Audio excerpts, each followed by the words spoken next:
Alright, as we continue with part 2 of day 5 of Easter reads, we're picking up from Mark chapter 13 from verse 1.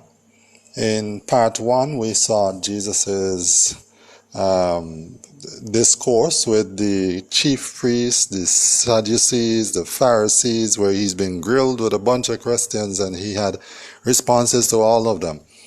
And I love to see that back and forth.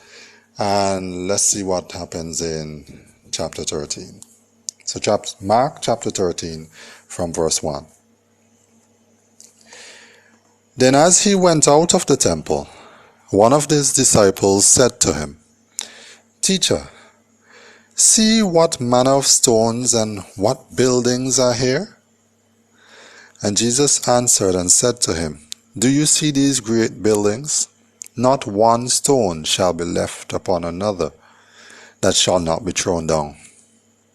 Now as he sat on the Mount of Olives opposite the temple, Peter, James, John, and Andrew asked him privately, "Tell us, when will these things be, and what will be the sign when all these things will be fulfilled?" And Jesus answering them began to say, "Take heed that no one deceives you. For many will come in my name, saying, 'I am he,' and will deceive many. But when you hear of wars and rumors of wars, do not be troubled, for such things must happen, but the end is not yet. For nation will rise against nation, and kingdom against kingdom, and there will be earthquakes in various places. And there will be famines and troubles.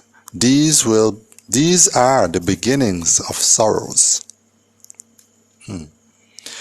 But watch out for yourselves, for they will deliver you up to councils, and you will be beaten in the synagogues.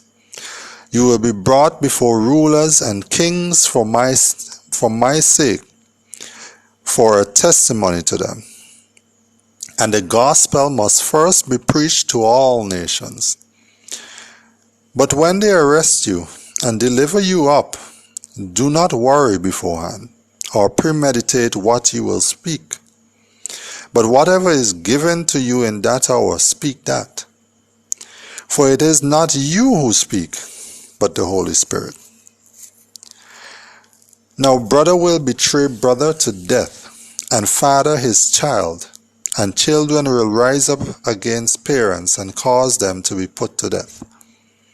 And you will be hated by all for my name's sake. But he who endures to the end shall be saved. So when you see the abomination of desolation spoken of by Daniel the prophet standing where it ought not, let the reader understand. Then let those who are in Judea flee to the mountains. Let him who is on the housetop not go down into the house, nor enter to take anything out of his house. And let him who is in the field not go back to his clothes. But woe to those who are pregnant and to those who are nursing babies in those days.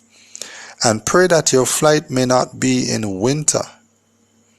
For in those days there will be tribulation, such as has not been seen since the beginning of the creation, since the beginning of the creation, which God created until this time, nor shall ever be. And unless the Lord had shortened those days, no flesh would be saved. But for the elect's sake, but for the elect's sake, whom he chose, he shortened the days. Then if anyone says to you, "Look, here is the Christ," or "Look, he is there," do not believe it. For false Christs and false prophets will rise to show signs and wonders and to deceive, if possible, even the elect. But take heed. See, I have told you all things beforehand. But in those days, after that tribulation, the sun will be darkened, and the moon will not give its light. The stars of heaven will fall, and the powers in the heavens will be shaken. Then they will see the Son of Man coming in the clouds with great power and glory.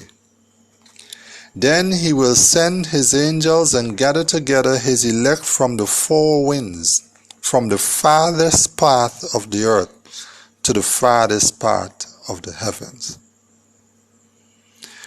Now learn this parable from the fig tree.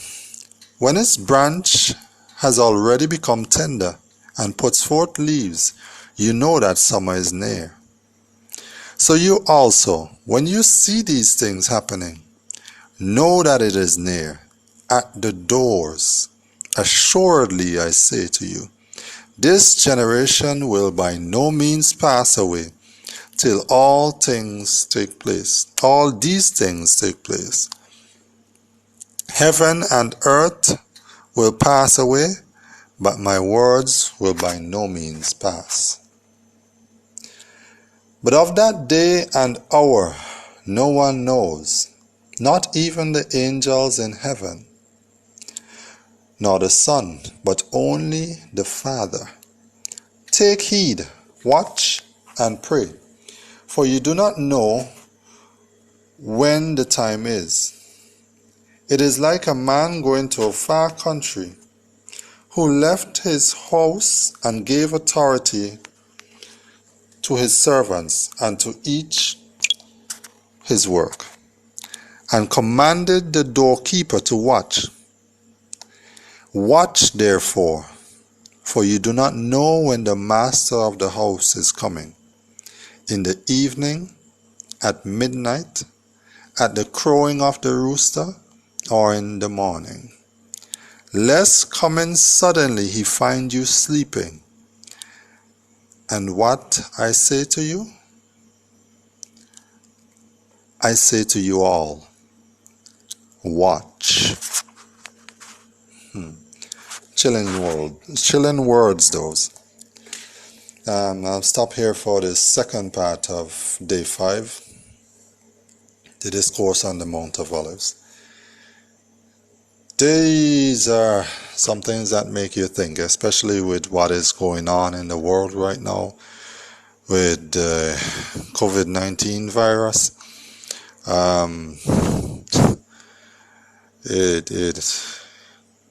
really makes you think.